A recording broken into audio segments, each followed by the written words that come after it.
Lindsay here, the Frugal Crafter. Today we're going to paint a little chickadee. This is my practice one, and I thought I would do it again because now I can do it quicker and better, I think. And I'm going to start off with a watercolor greeting card by Strathmore that I picked up at Jerry's Artorama. They're actually the sponsor of today's video. They are the pioneers of discount art supplies, and they've been serving artists for over 43 years. I'll put links in the video description where you can check them out, and also I'll put links to the products that I used at Jerry's. So they have pretty much anything a fine artist would want. They've got the best prices. If you're buying in bulk, they are the place to go. I am a teacher, so I end up going through a lot of art supplies. They are the place for me. I usually check a few different places, and I would say about 95% of the time they are cheaper. All right, so we're going to start off by sketching on a chickadee. I'm going to start with a circle for the body, kind of more like an oval, I guess. And then we're going to do kind of like a circle for the head, overlapping the body like that. We're going to do a kind of a teardrop shape for the wing closest to us, just a little teardrop. And then we also have a little back wing there that I didn't really, well, it's actually the wing on the other side, but it's kind of up a little higher, and I didn't put that in the last one, and I felt like it needed something that was a little more interesting, so I'm putting it there. And then we got the tail feathers, which is just kind of like an offshoot there from the body. I'm going to kind of puff out the chest a little bit more, I think, and I'm going to put tiny little beak in there. All right, now I want to get the, I was going to say paws, not paws. Birds don't have paws, silly Lindsay. They've got claws, feet, I don't know what the heck you call them. And I'm going to put a branch for them to be kind of hanging out on there. And that's pretty much all I need to do for my basic sketch. Now what I'm going to do is throw in my background. I am using a number 10 round brush. This is a Royal and Langnickel Aquilon. I like these. I like them for beginners. They're very resilient. They'll last you they'll last you forever if you use them with watercolor and you take care of them. The other thing I also like is that for a card, you can definitely grab enough water to do a background, but you don't get too much, which is, I think, a problem that a lot of beginners have, is they get way too much when they're trying to mix their colors.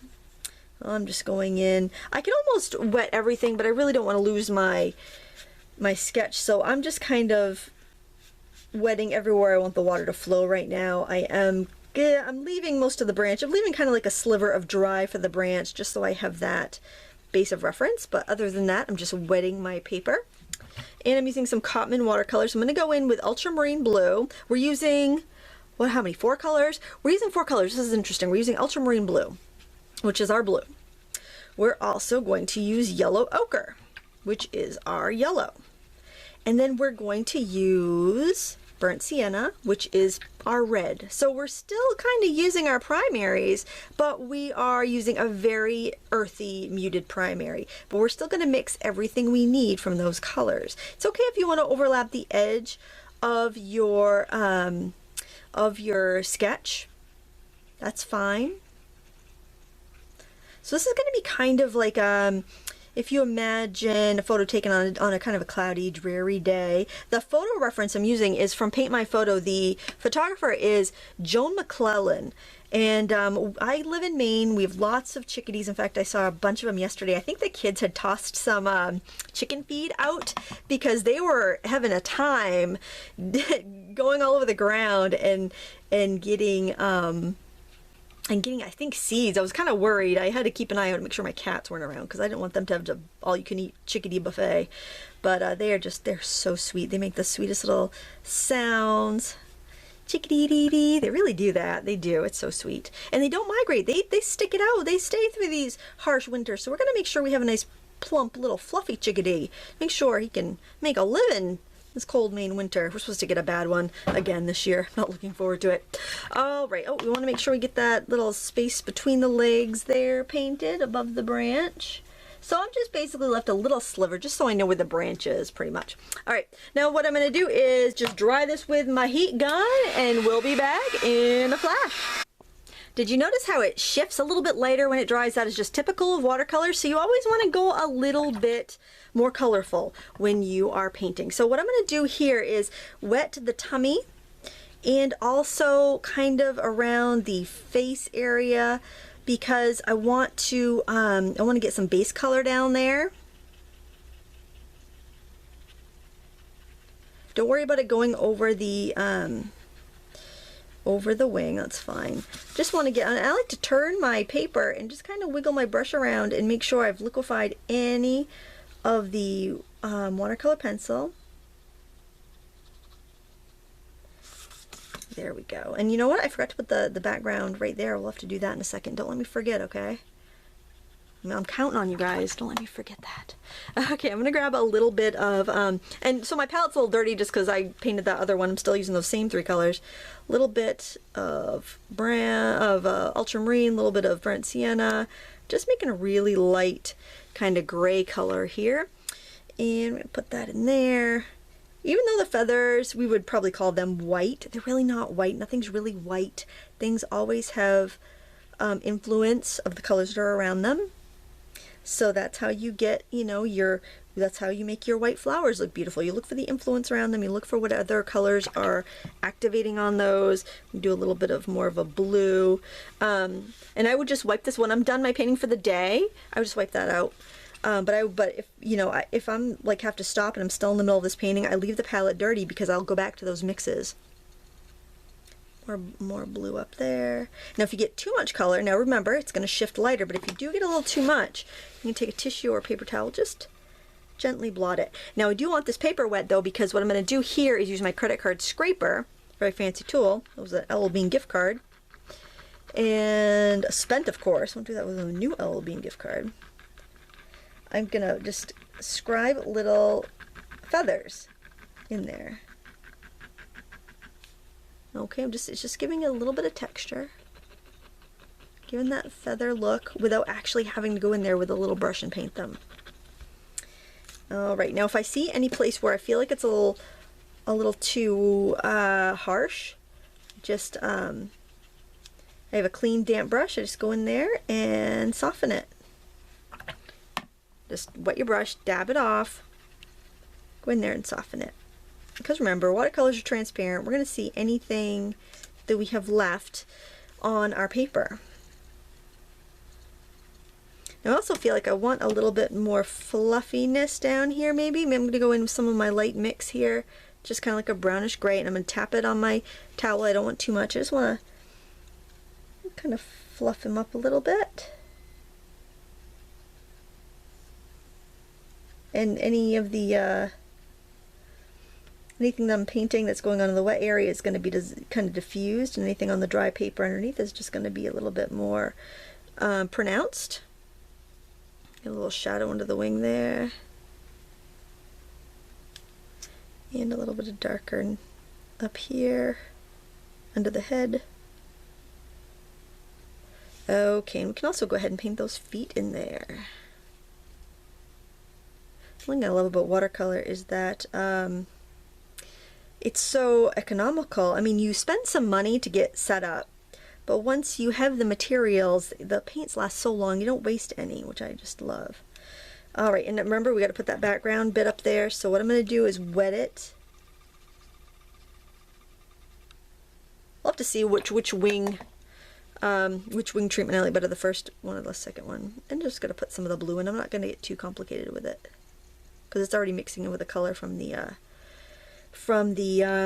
watercolor pencils. Okay, now we're going to do the branch. I'm going to start off with some burnt sienna, and I'm going to add some ultramarine to that to kind of gray it down. Now if I was using a true red, that would make purple, but I'm not. And I'm also going to pull off a few branches here off the sides. And you know, artistic license, I am giving this a skinnier branch than what was in the reference photo, because I'm just on a little card. I want this to be a little more delicate looking. You do whatever you like though, it's your picture. Let's pull off a few of those. If you want to put a little more shadow, which I think I'll put a little more shadow, I'm just going to pick up a little of that ultramarine, mix it right in. And just kind of add that here and there, let it mix in. And something else I decided I wanted was some pine tassels. So I'm gonna mix my yellow ochre, because that's a yellow we have, and also my ultramarine. Now if you wanted a brighter green, what I would do actually is when I began the painting, I would put that, I would have worked that green color into the background, but since I didn't, I'm going to stay with the colors that I've already used, and I actually think this looks really natural. So I am using, look at my brush, straight up and down. It's at a 90-degree angle with my paper, and I'm sorry if it makes my hand in the way. Maybe if I tip it, my hand won't be in the way. I'm just going to flick some little pine tassels here. Actually, the main state bird is the black-capped chickadee, and the flower is the white pine cone, and the tree, of course, is the pine tree. We're the pine tree state. We get a lot of them. Got one in my yard. I have probably more than one. One in my front yard. Really, really tall one. Oh, I like that. Wouldn't that be a pretty Christmas card? You know, I know you can't hand paint everybody's Christmas card, but you could do a few. Maybe for your mom or your sister or something. My mom and sister always get my best Christmas cards. They're special. No store-bought for them. That's one thing. I start my Christmas cards early because that's like, I'm really awful at sending out cards most of the time, but Christmas cards, I get them out. I don't know what it is.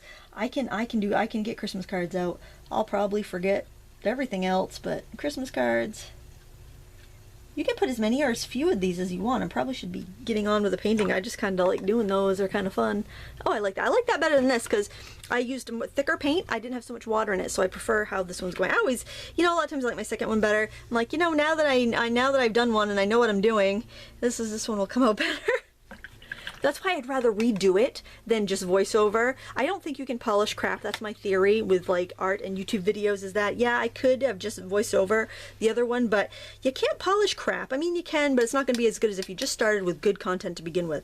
All right, so I'm going to go ahead and put a little bit of this more bluish gray. So I made that gray, burnt sienna, ultramarine blue, but I made it a little more blue and it's watery. That's the highlight on this wing.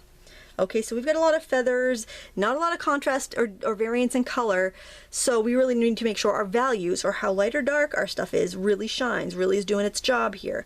So I got to make sure that they all have a little bit of difference.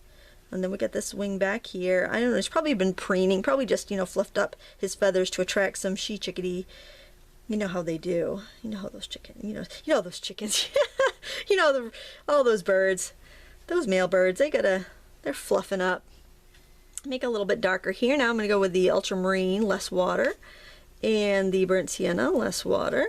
Make a nice rich darker color. That's still a little too brown. We scrape off the extra. I don't like to waste it, but I wipe off the extra water on my edge of my bucket there. Get some nice ultramarine. I'll have to refill that fairly soon. This is actually the palette I teach with, because sometimes students will be like, well, you've got these fancy things, and how am I ever going to paint like you if I don't have those fancy things? And I'm like, we're painting from the same $20 palette there. Settle down. It's going to be fine. I don't tell them, well, yeah, well, I'm trying to think, how do I act in a real class? I act pretty much like this in a real class. You're not missing out on anything, don't worry. Quit your complaining. Yeah, that's what I tell my students. No, I don't. Well, maybe I do. I don't know. So I'm not even aware. There's no video evidence of my classes, so I don't know exactly what I say, I guess. People come back sometimes, so I guess it can't be that bad. If you've ever taken a real life class with me, please let me know how I act. I have no concept. I know there's a few of you out there. A few of you out there that take my in-life class. Some of you that have taken my workshops in the past. Alright, so I'm just kind of, I'm just basically making little U shapes kind of and leaving the little highlights. It's very glary for me, hopefully not for you. Just kind of leaving the highlights out. I'm going to round that up a little bit more.